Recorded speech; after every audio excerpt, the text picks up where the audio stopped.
Hey guys, me again. Today, I'm going to be talking about what being Christian is like, specifically more what being a Christian man is like in 2025. Obviously, there's things that apply to all followers of Jesus. There's also definitely things as a young man of God that are very different in this day and age than being a young woman of God.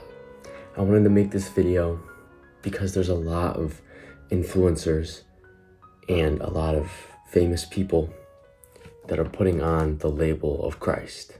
It's a weird paradox because it seems that labeling yourself as a Christian or religious is kind of a trend right now, but also it's not cool to be Christian. I wanted to make this video as someone that publicly labels themselves as Christian and publicly witnesses for Christ and tries to actively walk the walk. I'm gonna be completely honest, there's not a lot of us out there as young men right now. I know a lot of good people because I've gone to camps, my church is great. There's a lot of great young men in my circle, but not everyone has that. We as young men in today's day and age are especially under attack from Satan right now. We live in a world of comparison, of extreme ideological masculinity. We live in an extremely perverted and lustful time, which as a young man trying to follow Christ, let me tell you, it is a dangerous pitfall. I had a time of bad addiction to pornography when I was around 16, 17, a little bit. It's tough, it's bad. I was still actively going to church and reading my Bible, but I had this addiction on the side that ate at my heart. I was not right with God, and I wasn't actually really trying to do anything to fix it. If you turn to God, and yes, that means praying, but you gotta do more than that. You have to pray, and you have to hand that addiction, struggle, or whatever it is, you have to just hand it to God. Because we as humans are so beyond flawed that we have no way of handling that ourselves. And it is baffling that we ever think we can. And I'm guilty of that too. I'm an overachiever. I always have been. I'm guilty always of trying to be an island and figure things all out on my own because I think I'm good enough to do so, and I'm just not without God. As I got further up into high school and now into college, it became very apparent to me that there are a lot of posers, if you will. Now I understand the lesson in Matthew to, not point out a speck in another man's eye when there's a plank in your own. But I acknowledge my flaws.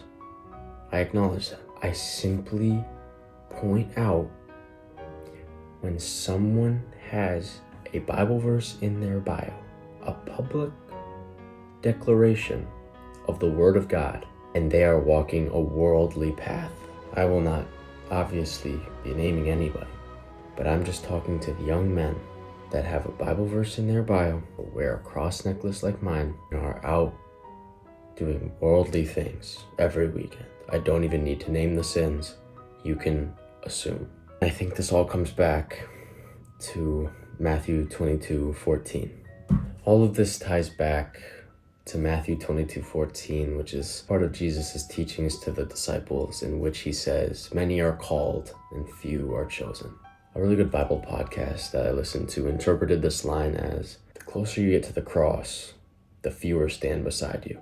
That's kind of how I've been feeling these past couple of years. I'm not alone at the cross, and by no means am I at the cross, because nobody is. But I've actively been trying to move closer to the cross, and I've actively been either dropping or losing those that used to stand beside me because of it.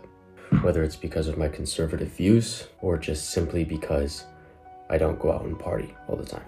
I think during this past sermon series in Ecclesiastes, my pastor has really hit home with me that I can't do it on my own. And it can literally be anything ever. Whether it's a problem, an addiction, just something I'm struggling with. I can't do it alone. I'm flawed. I'm human. I can't solve a problem on my own. I don't know how. I can do a math problem, but that's not divine. That's not personal. That's not in my soul. If I have a problem in my heart or a problem in my soul, I can't solve it myself.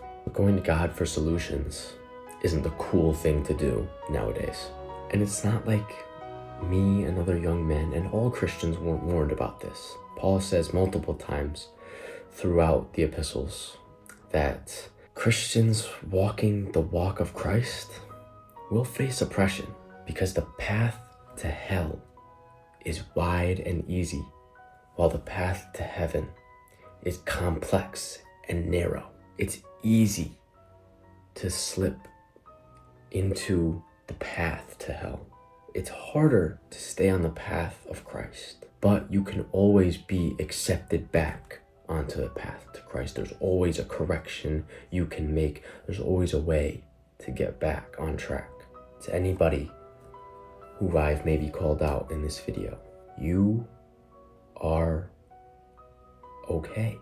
I've had a pornography addiction, your drinking addiction, your sex addiction. It's no better or worse than me. If you want to be saved and you want that connection with God that ultimately brought me an unlimited more amount of joy and fulfillment than any porn video ever could, then comment below. I would love to talk with you. I think that's going to be enough for this video. This is definitely not the last religious video I'm going to make. One of, if not the biggest thing in my life that I've wanted a platform to talk about. And I'll catch you in the next one.